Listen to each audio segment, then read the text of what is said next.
मनसे अध्यक्ष राज ठाकरेंनी ईव्हीएमवर संशय व्यक्त केलाय। मतदानानंतर फक्त आवाज येतो, मत कोणाला जातं ते कळत नाही असं राज ठाकरे म्हणाले।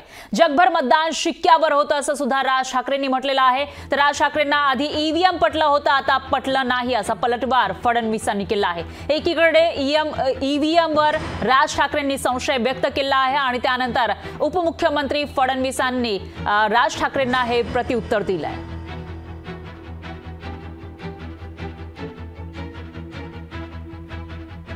आधी ईव्हीएम त्यांना पटलेलं होतं, आता पटत नाही आणि पुन्हा पटेल असं फडणवीस म्हणतायत। त्यामुळे फडणवीसांना याविषयी नेमकं काय म्हणायचं आहे असा सवाल या ठिकाणी उपस्थित होतोय।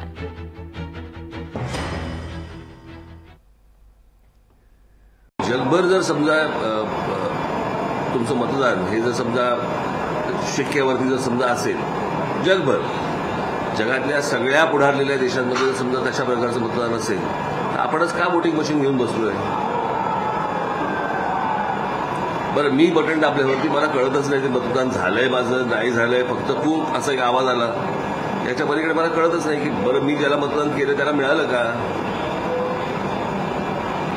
मध्ये तरी काहीतरी काढलं होतं की ते मतदान झाल्यावर तुम्हाला काहीतरी स्लिप येणार, तेही सगळ्या ठिकाणी नाहीये। आणि या गोष्टी मी आधी बोलत आलो अनेकांना, त्यावेळेला अनेक जण कांगारूच्या पोटात होते। राज ठाकरेंनी ईव्हीएम वरती पुन्हा शंका उपस्थित केली। राज ठाकरेंनी कशावर केली? ईव्हीएम आवाज येतो कळत नाही मतदान कुणाला जातं ते। मागे त्यांना पटलं होतं ना ईव्हीएम, आता नाही पटत आहे, पुन्हा पटेल। लोकशाही मराठी ऐका, पहा, जागरूक रहा।